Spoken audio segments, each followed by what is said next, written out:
이 본문에 누가복음 2장 8절부터 14절 하나님께 영광 사람들에게는 평화, 이 제목으로 말씀을 준비했는데요. 이 내용은 예수님의 출생에 대한 메시지를 천사가 목자들에게 알리는 장면입니다. 예수님의 출생 소식을 누가요? 천사가 누구에게? 양떼를 지키고 있던 목자들에게 알리는 소식입니다.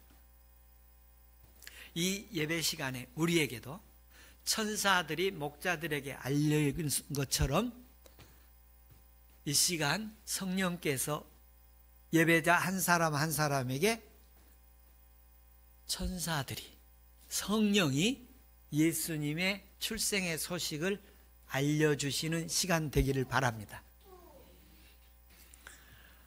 8절부터 9절까지는 천사가 목자들에게 어떻게 나타났는가에 대한 그 과정, 장면을 말씀하고 있고, 10절부터 12절까지는 천사가 솔로로 찬양을 하는 장면이고, 13절부터 14절까지는 천군 천사가, 많은 천군 천사가 합창을 하는 장면이에요.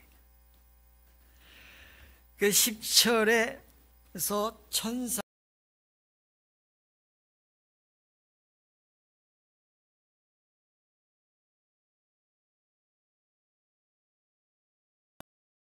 말합니다. 구주 그리스도 주, 11절을 한번 보겠습니다. 구주 주 그리스도. 주보에 보면 11절에 나오는데 11절 우리 같이 한번 읽어볼까요? 11절 시작. 올 다윗의 동네에 너희를 위하여 구주가 나셨으니 곧 그리스도 주시니라. 자, 너희를 위해서 누가 태어났어요? 근데 그 태어난 사람이 어떤 존재냐면, 첫째로 구주, 두 번째로 곧 그리스도, 세 번째로 주시라. 이렇게 세 가지 명칭으로 그분이 어떤 분인가를 존재하고 있어요. 그러니까 우리도, 제가 내 자신이지만 남편이기도 하고 또는 아빠이기도 하고 아들이기도 하고, 이렇게 어떤 우리 자신에 대한 칭호가 있잖아요. 동생이기도 하고 형이기도 하고, 뭐 여러 관계에 따라 칭호가 이루어지는데, 지금 11절에서는 예수님의 그 칭호를, 그 마구간에 태어난 아기의 칭호를 누구라고요? 구주, 그리스도, 주라는 이 세 가지 칭호로 그분의 존재를 말씀하고 계십니다. 이 바울이 지난주일 그런 얘기했어요. 마구간에 강보에 쌓여 구유에 누인 첫 아들을 낳으리니, 그분 첫 아들이다 해서 그분의 존재를 프로토토코스다. 그래서 프로토토코스라는 게 먼저 나신 자, 죽은 자 가운데서 나신 자, 그리고 맏아들, 첫아들, 장남, 이런 뜻이 있다고 말씀을 드렸죠. 그래서 그 맏아들, 장남, 먼저 나신 분이라는 분이 어떤 의미인가, 그에 대해서 제가 말씀을 좀 드렸었고요. 그 먼저 나신 사람은 창조를 하신 분이시고, 우리는 그분의 창조 피조물이다. 죽은 자 가운데 첫 열매는 부활하신 첫 열매. 우리도 부활의 주님을 만나고 우리도 부활하게 될 것이다, 예수 믿으면. 그리고 세 번째, 맏아들이다. 아들은, 맏아들이라는 표현은 이렇게 그 당시에 이 어떤 의미가 있는데, 그 누가복음 15장에 보면 아들 둘이 나오는데, 둘째 아들이 재산 자기 목을 가지고 가서 다 허랑방탕하고 오잖아요. 그런데 장남은 집에 있었잖아요. 그 장남이 이제 아들이 돌아오니까 잔치를 아버지가 해주니까 이제 불평불만을 할 때, 그때 아버지가 하는 말이 뭐라 그러냐면, 내 것이 다 네 것이다. 그런 말씀을 하시죠. 그러니까 이 장남 맏아들이라는 말은 아버지의 그 기업을 물을 자예요. 그 아버지의 유산을 상속받을 자라는 의미예요. 그 말은 무슨 말이냐면 예수 그리스도를 믿어 맏아들의 존재, 자녀의 관계가 이루어지면 하나님의 것을 이렇게 받을 수 있다는 거예요. 그럼 하나님의 나라를 뭘 받느냐? 제사함과 의로움, 그리고 치유와 회복, 그리고 축복과 부요함, 그리고 거룩과 성결, 그리고 천국과 영생, 이런 하나님의 형상들을 우리가 받을 수 있는, 이 하늘, 이 세상에서 받을 수 있는 그런 것들을 하나님 많이 받기를. 여기서 제가 부요함이라는 말이에요. 축복과 부요함이 있잖아요. 이 부요함이라는 건 뭐냐면 넉넉함이에요. 넉넉함, 풍성함인데 특별히 무슨 부요함이냐면 물질의 부요함이, 이 부요함도 있기를 바랍니다. 그래서 이 부요함과 축복이 있어서 이렇게 나누어주고 베풀고 이렇게 마음껏 주고 싶은 그 하나님의 통로들이 되기를 축복합니다. 이런 하나님의 것들, 하나님의 것으로 이렇게 회복시켜 주신 은혜가 있기를 바랍니다. 그런데 이 아기가 지금 어디에서 태어났느냐면 베들레헴 마구간에서 태어났어요. 그런데 오늘은 어디라고 그랬느냐면 다윗의 동네라고 표현을 했어요. 그 동네가 또 다른 명칭이 있는데 무슨 동네라고요? 다윗의 동네라는 곳이에요. 이 다윗의 동네라는 말은 하나님의, 다윗과 하나님과의 약속에 의한 마을이에요. 하나님과 약속이 있는 마을, 하나님과의 약속이 있는 사람이, 이 하나님과의 다윗이 하나님과 만나서 하나님과 함께 있고 하나님이 그와 많은 약속들을 하셨는데 그 약속이 너를 통해서 메시아를, 하나님의 아들을 보내겠다, 이런 약속이 있었어요. 그 하나님과 오늘도 이 약속은 이 성경이 오늘날 다 하나님의 약속이, 이 말씀을 내가 깨달고 내가 먹어지고 내가 이 말씀을 깨달아지고 믿어지고 만나지면 이게 내 약속이 되어집니다. 그러므로 날마다 성경을 읽기를 바랍니다. 이 아이가 강보에 쌓였는데요, 이 오늘 예배 현장에서 제가 이렇게 다가온 말씀 가운데 뭐냐면 지난 주일날 말씀에 이어가는데요, 예수님이 태어나는데 어디서 태어난지 다 아시죠? 어디서 태어났어요? 병원에 태어났나요? 마구간에 태어났어요. 이 산부인과에서 태어난 게 아니에요.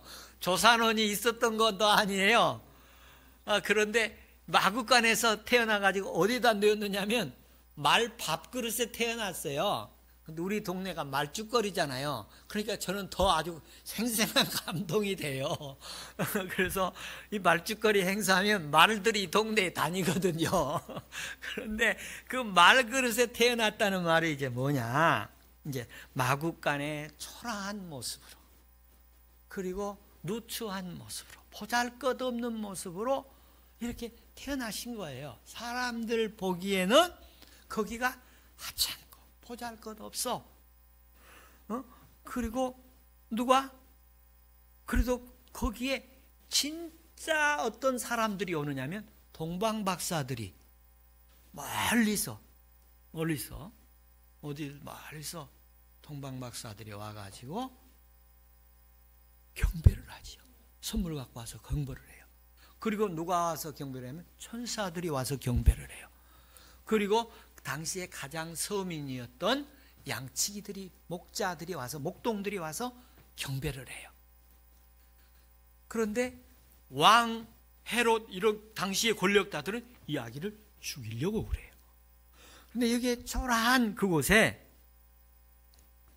이 아기 예수님이 탄생을 했어요. 이 천사가 다윗의 동네 베들레헴 왔다. 그런데 거기 여관도 있었던 거로 보여요. 그런데 여관에 방이 없어가지고 마구간에 태어난 거예요. 그러면 그 당시에 그 마을에 누가 눈길 하나 주지 못한 것 같아요. 그래서 그 초라한 그 모습이지만 그곳에 예수 그리스도가 오신 거예요. 근데 하나님이 보실 때는 그 예수 그리스도는 하나님의 아들이요, 세상의 구원자요. 그곳에 예수 그리스도는 십자가로 모든 인류를 구원하실 분이요. 또 십자가에 달리셔 죽으시고 무덤에 장사 지냈다 3일 만에 부활하실 분이시오. 그분이 하늘나라에 승천하셔서 하나님 보좌의 우편에 계시고 성령으로 오시고 마지막에 우리를 다시 데리러 재림하시고 그때는 온 세상을 심판하러 오신 위대하신 분이신 거예요. 지금은 초라하고 보잘것없이 보이지만 장차는 위대하실 분이시. 여러분 지금 예수 믿고 있는 거 이거 별거 아닌 것 같지만 여러분 죽음이라는 순간이 우리 앞에 오면 그 다음에 예수 믿고 있는 것이 얼마나 위대하신 건가를 알게 될 거예요. 사람들이 마구간에 사람의 눈으로 볼 때는 마구간에 있고 강보에 쌓였고 초라한 아기로 젊은 부부가 이제 그 아이를 낳고 어찌할 바를 알지 못하고 있는 그런 모습이지만 그러나 그 아기는 예수님이시고 구원자이시고 하나님의 아들이시고 그분은 부활하실 분이고 만유의 주고 심판하실 분이죠. 그분은 구주고 그리스도고 주님 이렇게 표현하고 계십니다. 우리가 믿는 예수님 위대하신 분이십니다. 할렐루야. 그런데 그 예수님이 많은 사람들이 지금은 그 예수님이 마구간에 이미 오셨고 앞으로 또 오실 거라고 얘기하고 그 예수님에 대해서 성탄절이면 이렇게 전 세계가 이렇게 축제도 벌리고 뭐 세일도 하고 그러잖아요. 그런데 그 예수님이 어떤 사람은 여행 기간이 될 수도 있고 휴가 기간이 될 수도 있고 어떤 사람들은 박앤세일을 해서 물건 사는 기간 장사를 잘할 수 있는 연말 소득의 기간일 수도 있고 다양한 그런 모습들로 이 성탄절이 다가오겠지만 여기에서는 하나님의 아들로 구주로 그리스도로 주님으로 오시는 그 은혜가 있기를 바랍니다. 진정한 예수 그리스도가 이 땅에 오신 구원자로 내게 오시기를 바랍니다.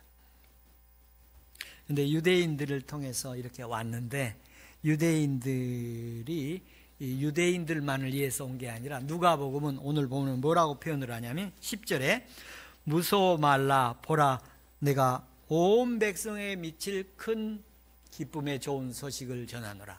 여기에 소식의 대상이 누구지요? 온 백성에게라고 그렇게 표현하고 있죠. 당시에 유대인들 사회에는 예수님이 누구를 통해서 오느냐면 유대인 다윗의 자손을 통해서 온다고 알고 있어요. 그래서 누구를 위해서 온다고 생각했냐면 유대인들을 위해서 온다고 생각했어요. 이스라엘을 위해서 온다고 생각했는데 여기 누가는 어떻게 제시를 하고 있느냐면 온 백성에게 미칠 온 백성에게 모든 인류에게 오신다는 거예요. 이건 굉장한 시각이 확대된 거예요. 우리의 믿음의 역사가 우리 교회뿐만 아니라 모든 인류를 향할 수 있는 우리 신앙이 될 수 있기를 소망합니다. 이 기쁨의 좋은 소식 대상이 이렇게 천사가 나타나니까 무서웠어요. 신앙 체험을 할 때가 우리가 천사가 올 수도 있고 꿈을 꿀 수도 있고 영적 체험을 할 때가 있어요. 그때 우리가 무서워할 수도 있고 놀랄 수도 있고. 그런데 오늘 이 천사가 나타나니까 목자들이 놀라고 무서워했어요. 그런데 야, 좋은 소식 갖고 왔다. 놀라지 말아라. 좋은 소식 갖고 왔다. 이 소식을 들어야 할 대상자가 모든 사람이라고 이렇게 표현을 합니다. 특별히 우리 자녀들이 이 소식 들을 수 있기를 바라고 우리 가족들이 이 소식 들을 수 있기를 바라고 우리 형제들이 이 소식 들을 수 있기 바라고 우리 민족이 이 소식을 들을 수 있기 바라고 우리 온 이 땅의 인류들이 이 예수 그리스도의 소식을 들을 수 있기를 바랍니다. 할렐루야.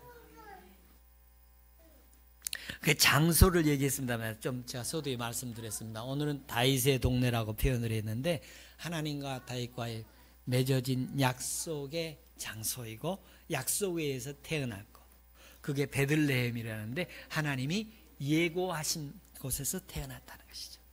그러면서 세 가지 칭호를 했어요. 구주, 그리스도, 주. 이 부분을 간략하게 말씀드렸어요. 구주라는 말은 구원자라는 말이죠. 구원자. 다 자기 이름의 뜻이 있잖아요. 예수라는 이름은 자기 백성을 죄에서 구원할 자라는 뜻이 있는데, 이 구주라는 말은 구원자라는 뜻입니다. 그럼 어떤 구원자인가? 우리를 죄와 사망에서 구원할 자라는 뜻입니다. 우리를 죄와 사망에서 구원하는 것. 그래서 우리에게 죄로부터 사함을 받고 죄로부터 구원받아서 의롭다함을 주시고, 의롭다함을 받는 것은 하나님과의 관계가 회복되었다는 것이고, 그래서 그분을 치유하고 회복해서 하나님 나라를 이렇게 회복하고 하나님의 자녀로 회복하고 하나님 나라의 것을 기업으로 상속으로 하나님의 성품으로 주시는 거예요. 그래서 우리 가운데는 육신의 세력과 영적 세력이 있습니다.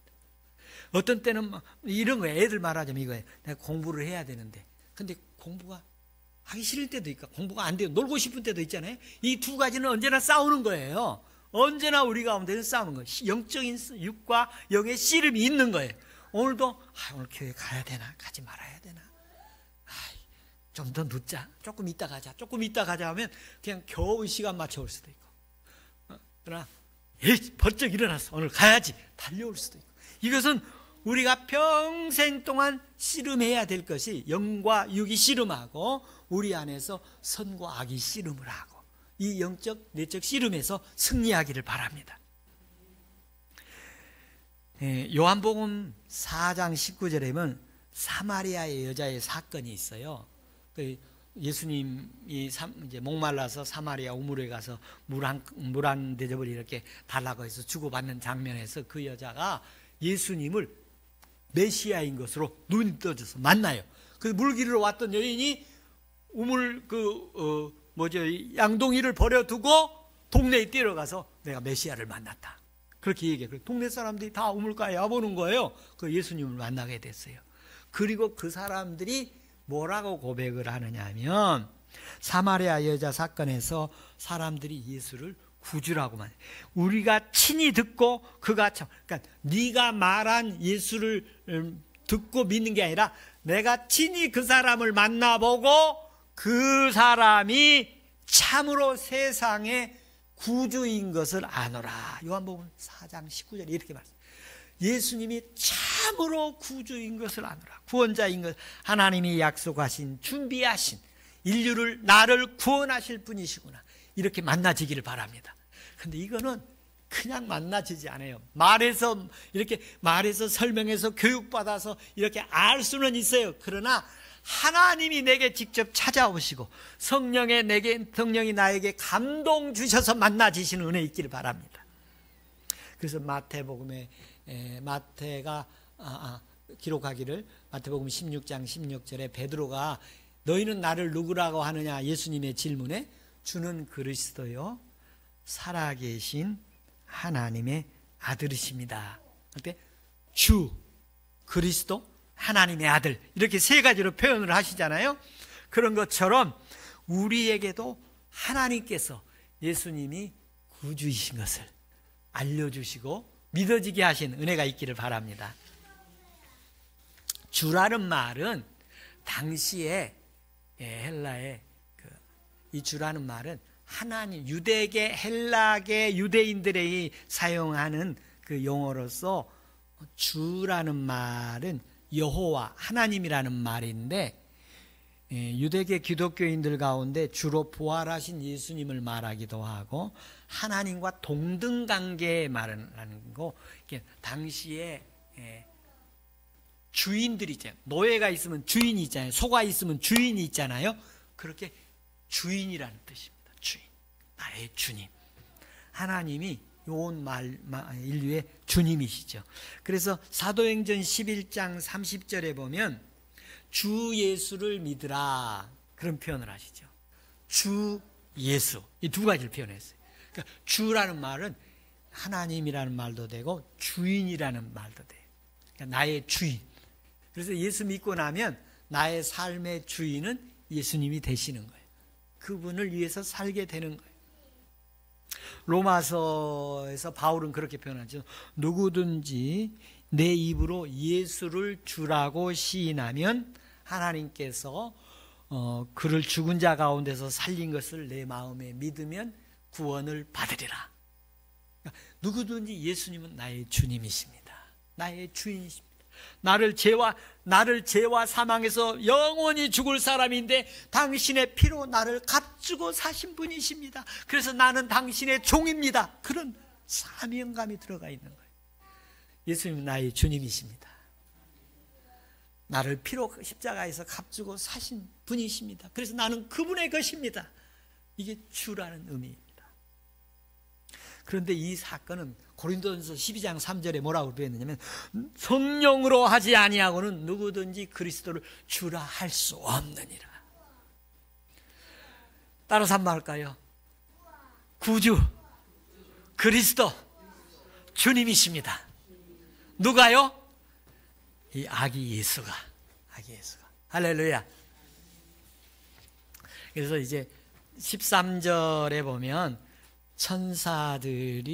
천군들이 합창하는 장면이 나옵니다.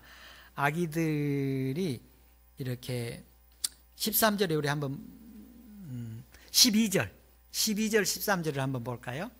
너희가 가서 강보에 쌓여 구유에 누워있는 아기를 보리니 이것이 너희에게 표적이니라. 그러니까 마구간에 말구에 누워있는 아기를 보면 그것이 표적이다. 그런 얘기예요. 표적이라는 말은 이적, 기적이란 말이에요. 오늘 영도교에서 예배하는 분들에게 이번 주일날 좀 기적이 일어나기를 바랍니다. 아멘? 기적이 일어날 수 있어요. 요한복음에는 한 여러 가지 기적들이 있는데 여러분 다 아실 거예요. 가나 혼인잔치에 가서 포도주가 모자랐는데 뭘로 포도주 만들었죠? 물로 포도주 만들었어요. 그게 첫 번째 기적이에요. 그런 기적이 일어나기를 바랍니다. 왕의 신하의 아들이 곧 죽어가요. 근데 예수님께 고쳐달라고 얘기하니까 예수님 우리 집에 가서 좀 고쳐주십시오. 그러니까 예수님이 거기 갈 시간이 안 돼요. 그래서 그냥 거기서 기도를 하셔요. 그러니까 그럼 집에 가라. 근데 신하가 막 그 자기 신하의 그 집에 종들이 와서 주인이요 아들이 살아났습니다. 언제 살아나니? 그러니까 시간을 재보니까 예수님이 기도하시고 말씀하신 그 시간에 살아난 거예요. 멀리 떨어져 있었는데 그 시간에 살아난 거예요.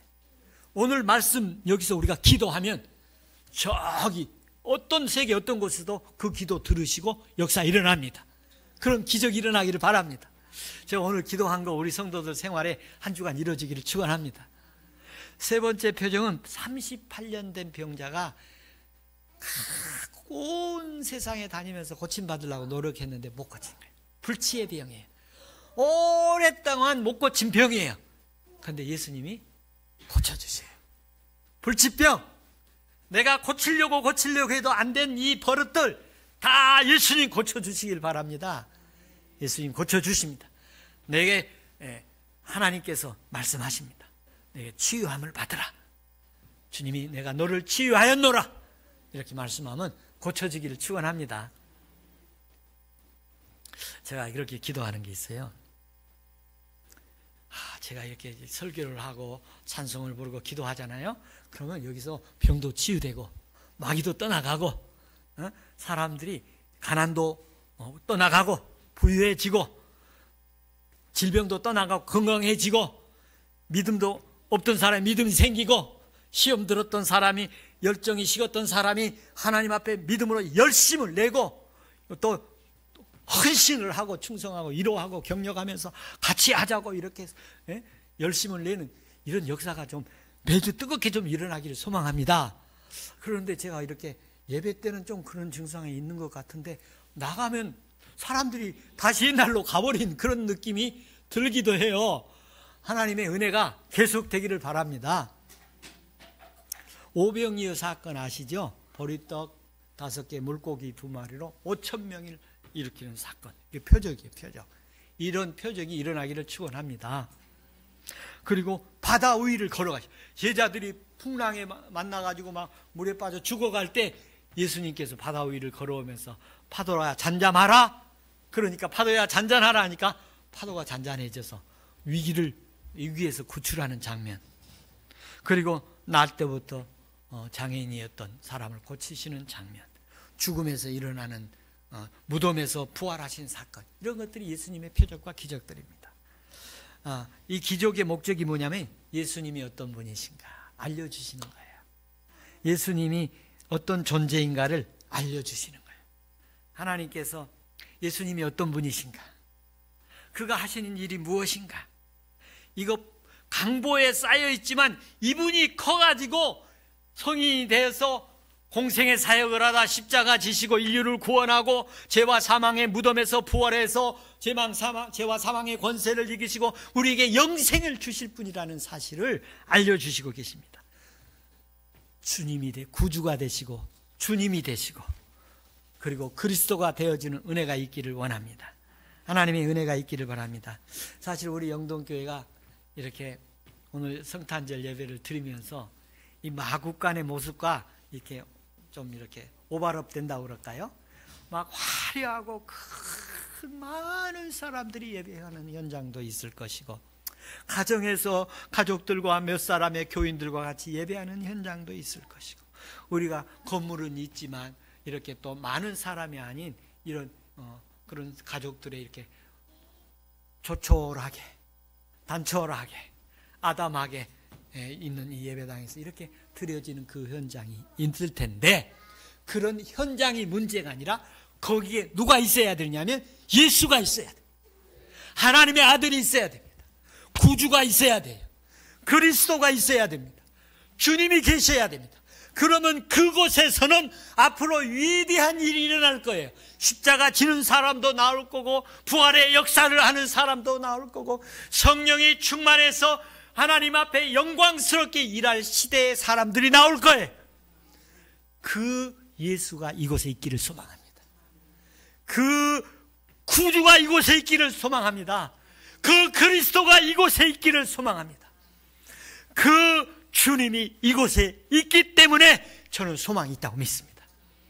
저는 그 예수 그리스도의 생명, 하나님의 생명, 영생의 생명이 이 가운데 있기 때문에 우리에게 소망이고, 그 가정은 소망이 있고, 그 사람은 소망이 있고, 그 교회는 소망이 있고, 그 교회를 통해서 이 마지막 시대에 하나님이 쓰실 줄로 믿습니다. 그러면서 천사들이 합창을 합니다. 하나님께는 영광, 사람들에게는 평화. 근데 하나님께 영광이라는 말은, 영광이라는 말을 제가 지난주에 해석했는데요, 영광이라는 말은 하나님이 살아계신 것을 체험하게 하는 거예요. 하나님이 살아계심을 만나고 보고 체험하게 하는 거예요. 하나님께 찬송을 우리가 다 같이, 이게 천군이잖아요. 다음 주일에 우리가 이번 성탄절에 다 같이 우리가 하나님 만났습니다. 하나님 은혜 주셨습니다. 하나님이 축복하셨습니다. 오늘 그런 새로운 출발이 되기를 축원합니다.